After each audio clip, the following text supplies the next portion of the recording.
Halo kaum rebahan, kembali lagi bersama saya Don Cuan. Kali ini saya akan membahas alur film series Netflix yang mana film ini menceritakan sebuah masa depan di mana manusia harus rela tinggal di dalam sebuah bunker raksasa karena udara di luar sana sudah terkontaminasi dengan racun. Tapi kejanggalan demi kejanggalan terus bermunculan. Film ini dibintangi oleh Rebecca Ferguson dan inilah Silo. Penasaran dengan kelanjutannya? Tak usah bertele-tele lagi. Siapkan bantal, posisikan rebahan, seduhlah susu terlebih dahulu, dan selamat menonton.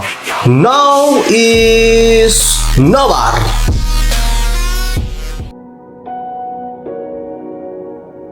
Di awal episode, kita akan dilihatkan kepada sepasang suami istri yang bernama Ellison dan juga Holston.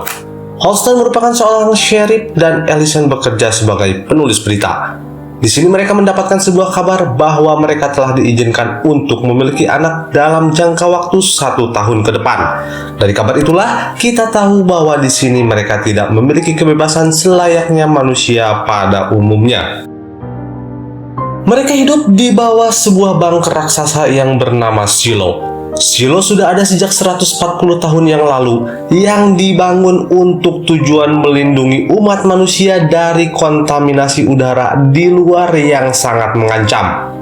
Maka dari itu, secara turun-temurun mereka sudah hidup di dalam bunker ini. Tatanan yang ada di dalamnya hampir sama seperti sebuah negara, di mana terdapat wali kota, sheriff, media massa, dan bahkan pemerintahan tertinggi. Setelah diketahui di sini ternyata tidak semua orang bisa diizinkan memiliki anak, yang mana atas fakta tersebutlah Ellison terus-terusan diberikan ucapan selamat dari rekan-rekan sekitar tempat tinggalnya. Namun hal itu tidak berlaku bagi seorang wanita tua yang bernama Gloria. Gloria berkata kepada Ellison bahwa ia siap untuk dijadikan wadah konsultasi apabila Ellison ingin curhat mengenai masalah kelahirannya. Ellison tentunya merasa aneh bagaimana bisa Gloria berkata seperti itu, sementara Gloria sendiri tidak memiliki seorang anak. Setelah itu, dibawalah Ellison kepada seorang dokter, di mana ternyata mereka datang untuk mencabut alat kontrasepsi, yang mana ini ternyata sudah menjadi bagian dari ketentuan untuk warga di Silo. Singkat cerita, Ellison yang lagi berada di kantor. Ellison di sini tiba-tiba ditegur oleh bosnya yang bernama Bernard. Ellison ditegur karena sebelumnya Ellison sempat memposting artikel tentang cara untuk memulihkan berkas yang sudah dihapus. Usut punya usut, di dalam Silo para petinggi memiliki banyak peraturan yang begitu ketat dan diawasi selalu. Salah satunya yang paling sensitif adalah segala hal terkait dunia teknologi dan informasi.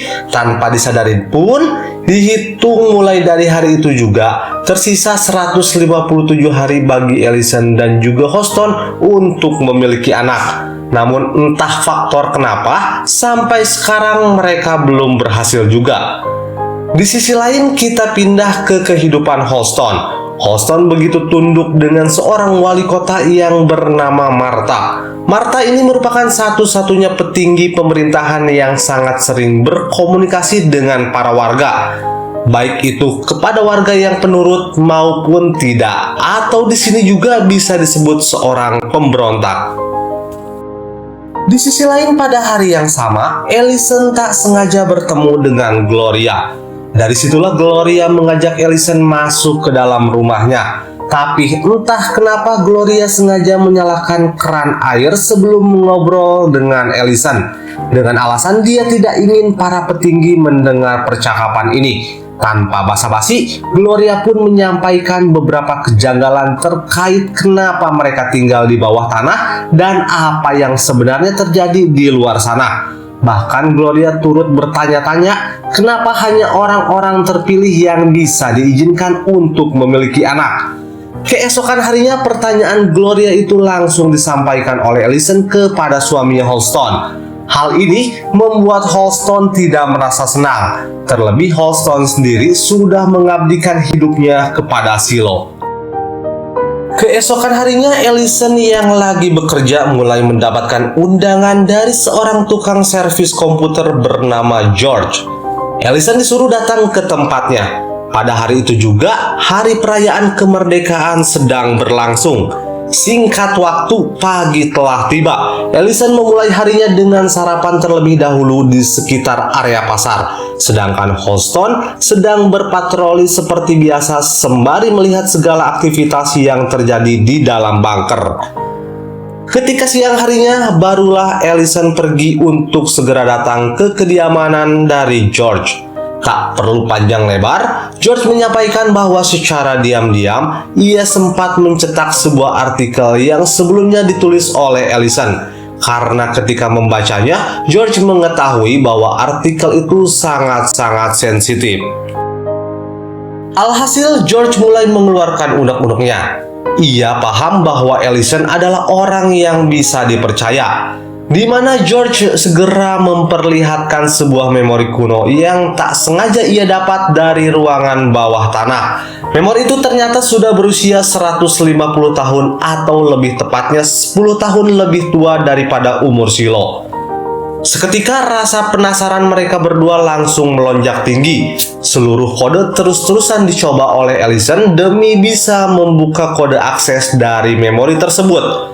Yang ternyata tanpa perlu repot-repot, akses kodenya sendiri telah tertera.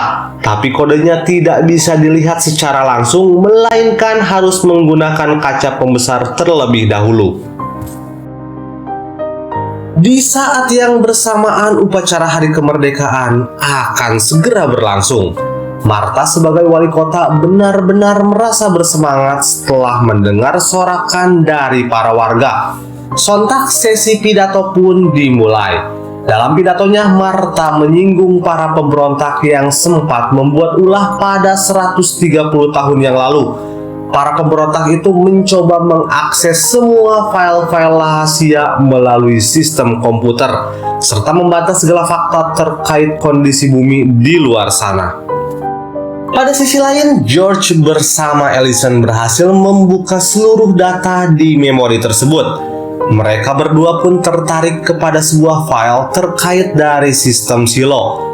Dan setelah dibuka, terlihatlah dengan jelas setiap detail dari bunker tersebut. Hanya saja secara mendadak Ellison mulai merasa gerisah dengan perbuatan mereka.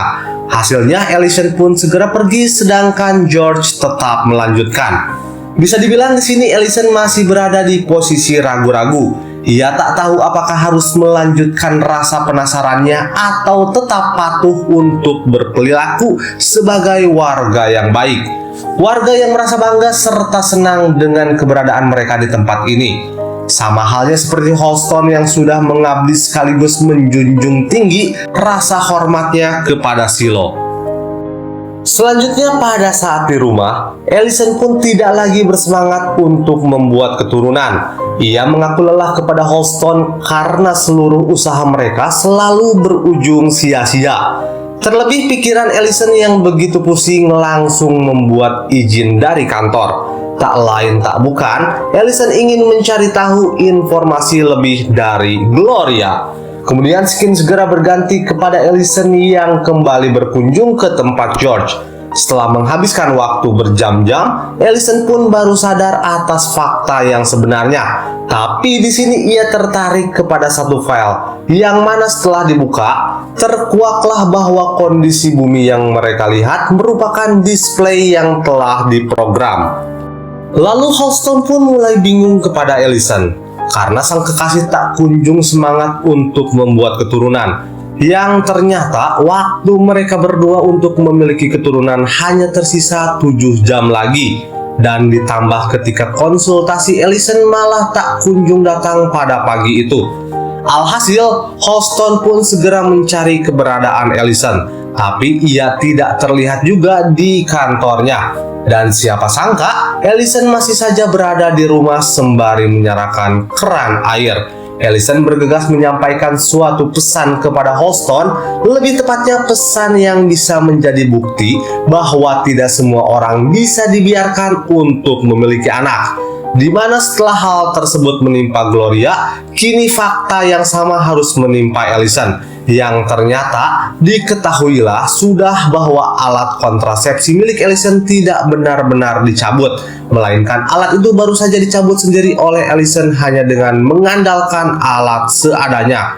Sontak Holston mulai panik setengah mati. Ia bergegas pergi ke suatu ruangan, yaitu ruangan dokter.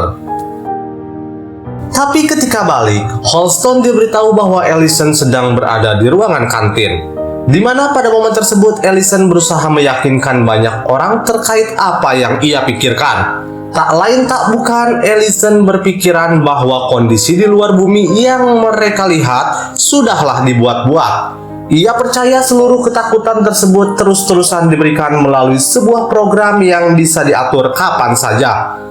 Dan seketika Allison berteriak bahwa ia ingin keluar. Sontak teriakan itu membuat Holston kaget setengah mati, karena ternyata di dalam silo setiap orang yang berteriak ingin keluar sudah dianggap sebagai pemberontak. Dan oleh karenanya, sejak detik itu Allison akan mendekam di penjara serta segera diusir dari silo. Namun kekacauan yang ditimbulkan mulai membuat Martha penasaran. Martha pun mendapat laporan bahwa ada dua orang yang berkaitan dengan tindakan Allison. Pertama yaitu si wanita tua bernama Gloria, dan yang kedua adalah George. Tapi setelah diselidiki, pihak berwenang tidak menemukan satupun bukti yang berada di dalam kios milik George. Ya, apa boleh buat, detik-detik pengusiran Allison pun mulai semakin dekat, di mana nanti ia akan dipakaikan baju khusus agar mampu bertahan selama beberapa detik untuk membersihkan kamera pemantau yang sebelumnya telah diletakkan di luar sana. Dan sekali lagi Allison menyampaikan segala hal yang ia curigai. Allison sangat berharap agar seluruh rasa curiga itu bisa segera dicari tahu oleh Holston. Hanya saja Holston tetap merasa takut karena ia melihat sendiri apabila para pemberontak sudahlah mati di luar sana. Sampai pada akhirnya kepergian Allison akan segera terjadi. Dengan menggunakan kostum khusus, ia pun ditugaskan untuk membersihkan kamera terlebih dahulu sebelum berpergian secara bebas. Akan tetapi momen kepergian ini begitu berat bagi Holston yang di sini berperan sebagai sheriff sekaligus suami dari Allison. Siapa yang menyangka momen kepergian Allison harus diinisiasi langsung oleh Holston, di mana terlihat secara jelas pintu pengamanan terakhir sudahlah dibuka bagi Allison. Dan seketika sebagian udara yang cepat masuk segera dibakar dengan api. Pada momen tersebutlah semua orang mengalihkan matanya kepada Allison yang kini sudah berada di luar sana sembari mengenakan kostum pembersih. Bisa kita lihat sendiri betapa penasarannya setiap orang dengan keselamatan dari Allison. Namun sayang tak berselang lama, Allison tak lagi mampu untuk berdiri. Ia benar-benar lemas yang bahkan Allison harus terkapar di atas tanah tanpa pernah terlihat bangun. Alhasil dari situlah kamera pun segera berfokus ke arah George. Scene pun beralih 2 tahun setelah kejadian itu. Di dalam rumah, Holston mendapat kabar bahwa baru saja ditemukan jasad atas nama George. Usut punya usut, pada 1 tahun yang lalu, George sempat dipindahkan ke bagian mekanik di paling bawah. Tapi entah apa yang terjadi, George harus tewas secara tragis. Dari sini si penjaga kamar mayat pun berkata bahwa terdapat satu saksi yang bersikeras jikalau kematian George disebabkan oleh aksi pembunuhan. Seketika pergilah Holston bersama rekannya ke lantai silo yang paling dasar. Lantai tersebut diisi oleh para pekerja mesin yang selama ini generator mesin itu sudah menjadi nyawa dari silo. Dan tanpa pikir panjang dikatakanlah bahwa saksi tersebut bernama Juliet. Juliet yang sehari-harinya bertugas sebagai pemimpin dari para pekerja mesin. Dari sini pun episode bersambung.